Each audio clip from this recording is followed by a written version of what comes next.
이 계명을 지키라고 하는 이유가 무엇인가 하는 것에 대해서 살펴보겠습니다. 우리 거기에 있는 답을 우리 한번 다 같이 한 목소리로 읽어보십시다. 시작.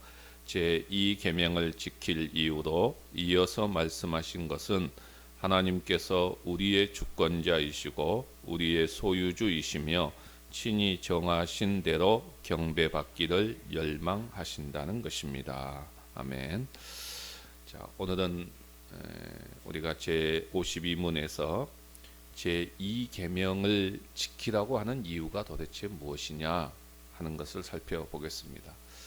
우리가 이미 살펴보았지만은 그러면 제2계명이 무엇이냐 하는 것을 좀 먼저 볼 필요가 있겠죠.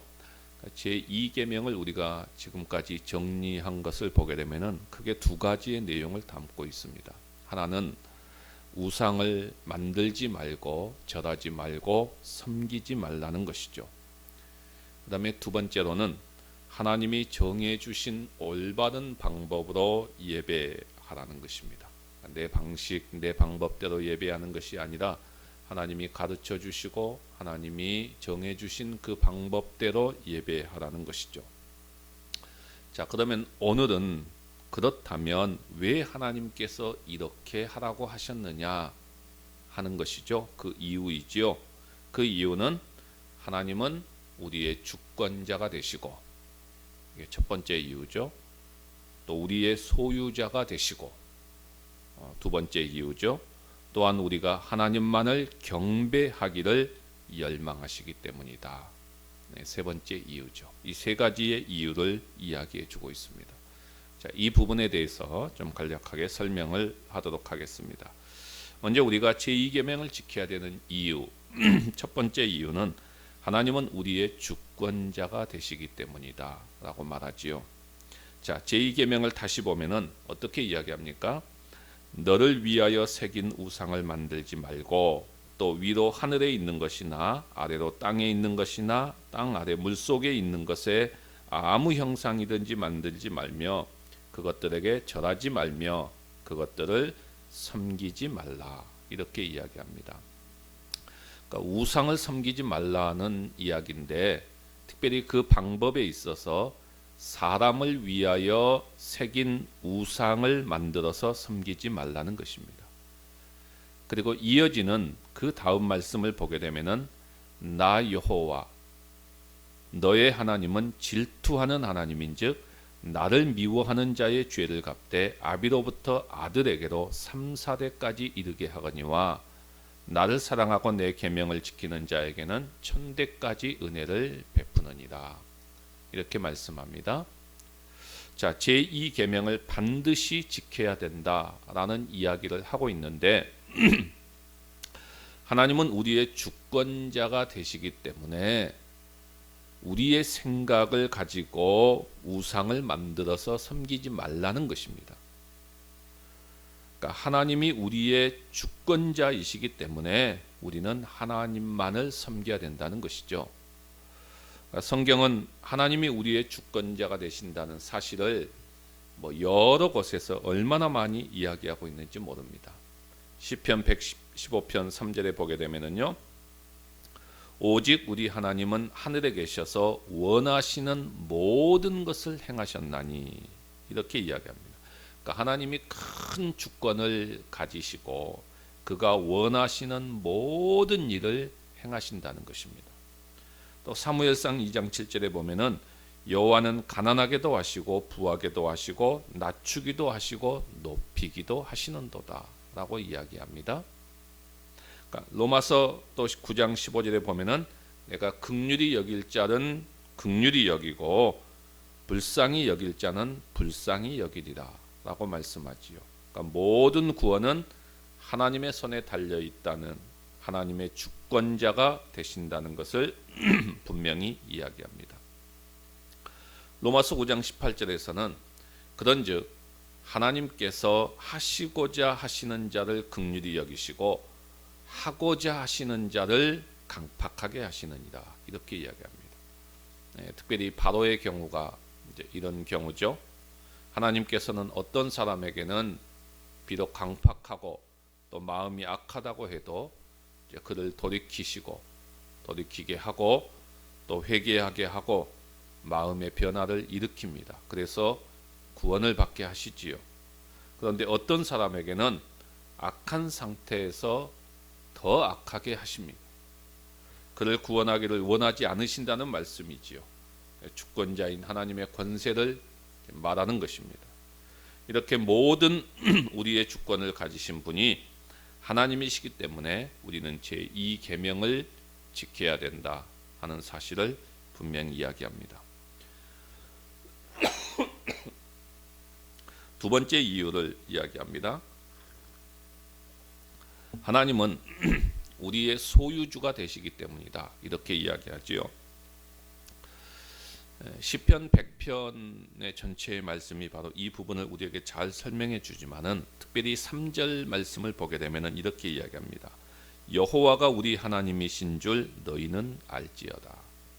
그는 우리를 지으신 자시요 우리는 그의 것이니 그의 백성이요 그의 기르시는 양이도다 라고 말합니다. 그렇습니다. 하나님이 우리를 창조하셨죠. 만드셨습니다. 우리를 존재케 했습니다.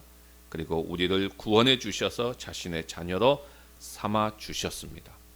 우리는 하나님의 소유이지요. 그렇기 때문에 우리 마음대로 하나님은 이런 분이시다 하면서 우상을 만들어서 섬겨서는 안 된다는 것입니다. 제2계명을 우리가 반드시 지켜야 될 이유가 여기에 있다는 것이죠. 마지막 세 번째로는 뭘 이야기합니까? 하나님은 정하신 대로 경배받기를 열망하시기 때문이다 라고 이야기합니다. 그러니까 하나님은 하나님이 가르쳐 주신 방법대로 경배받기를 원하십니다.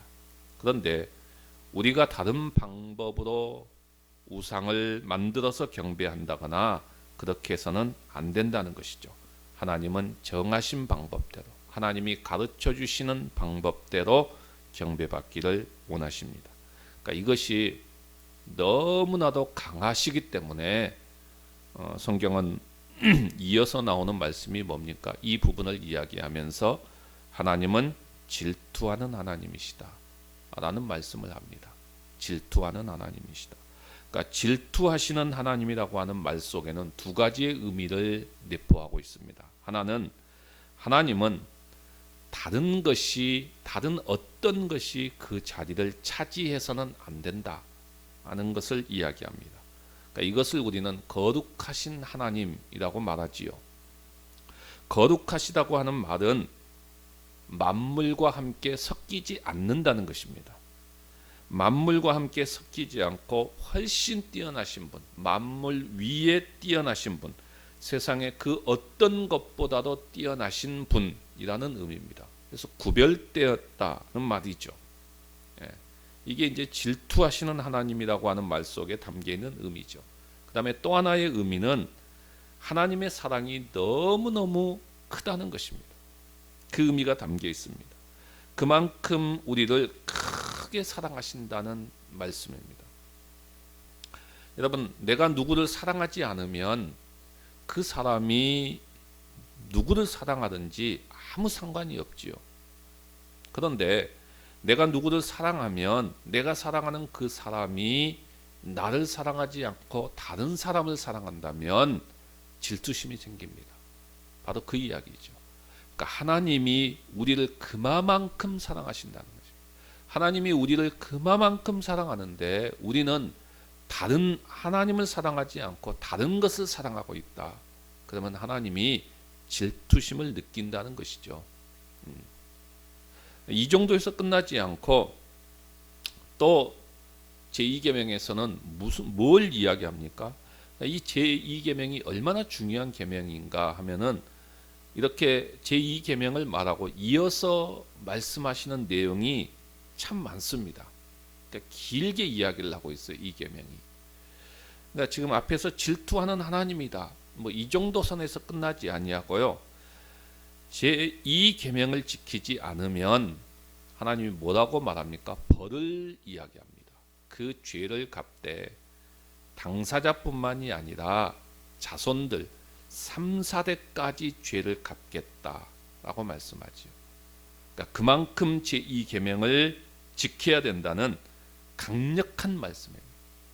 이 말씀은 한마디로 말하면 우상을 숭배하는 자는 망하게 된다는 것입니다. 반드시 망한다는 것입니다. 사람들이 잘 살기 위해서 우상을 섬기지요. 사람들이 보다 더 잘 되도록 하기 위해서 귀신을 섬깁니다. 그런데 하나님은 그것에 대해서 분노하신다는 것이죠. 오히려 우상을 섬기는 자 하나님이 망하게 하신다는 것입니다. 하나님은 선택한 자기 백성 이스라엘이 우상 숭배를 하자 망하게 하셨습니다. 전쟁에서 패하게 하십니다. 제사장들은 살육을 당하게 합니다. 언약궤를 빼앗깁니다. 우상 숭배 때문에 수대 예루살렘이 망하게 됩니다. 동로마의 콘스탄티노플은 우상 숭배 때문에 그리스도인들이 얼마나 조롱거리가 되었는지 모릅니다. 얼마나 많은 재난을 우상 숭배 때문에 겪었는지 모릅니다. 우상 숭배는 하나님이 망하게 하십니다. 여러분 북왕주 이스라엘로 가서 보게 되면 여로보암이 우상을 숭배할 때 하나님은 그의 집을 완전히 쓸어버리겠다라고 말씀하죠. 그것이 열왕기상 14장의 말씀입니다. 아합 왕도 우상 숭배를 할 때에 그의 아들 70명이 도륙을 당하고 멸망합니다. 제2계명은 이처럼 반드시 지켜야 하는 이유를 우리 가운데 분명하게 말씀해 주죠. 반면에 하나님은 뭐라고 말합니까? 하나님을 사랑하고 이 계명을 잘 지키는 자에게는 천대까지 은혜를 베풀겠다라고 말씀합니다. 천대까지 은혜를 베풀겠다. 여기서 은혜라고 하는 이 말은 헤세드라고 하는 말입니다. 많이 들어보셨죠?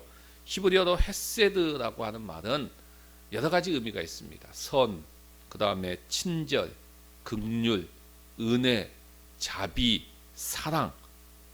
그러니까 모든 좋은 것을 다 모아놓은 단어. 이것이 헤세드입니다. 헤세드는 하나님의 복덩어리입니다. 은혜 덩어리입니다. 하나님의 은총의 최고봉이 있다고 한다면 바로 헤세드입니다. 그러니까 이 하나님의 헤세드의 은혜는 여러 가지로 우리 가운데 나타납니다. 성경에 보게 되면은 우리에게 햇빛과 비를 주십니다. 우리에게 복음의 자유를 주십니다. 많은 재앙이 우리에게 임하지 않게 하십니다. 우리가 재앙에 빠질 때 건져 주십니다. 우리를 지도하시고 인도하십니다. 우리를 바로 잡아 주십니다. 이 외에도 헤세드의 은혜는 무궁무진하지요. 이 계명을 잘 지키는 자에게는 하나님께서 이런 은혜를 베푸시겠다라고 약속하고 있습니다. 하나님은 우리가 우상을 버리고 살아계신 하나님과 하나님을 영과 진리로 예배하면 우리에게 천대까지 은혜를 베푸십니다. 나를 사랑하고 내 계명을 지키는 자에게는 천대까지 은혜를 베푸시느니라. 하나님의 말씀이죠. 약속의 말씀입니다. 오늘 우리 모두가 우상 숭배를 일치하지 말고 예수 그리스도를 통해서 여호와 하나님만을 섬기며 예배함을 통해서 천대까지 복을 받는 기독교의 명문 집안들이 다 되시기를 주님의 이름으로 간절히 바랍니다.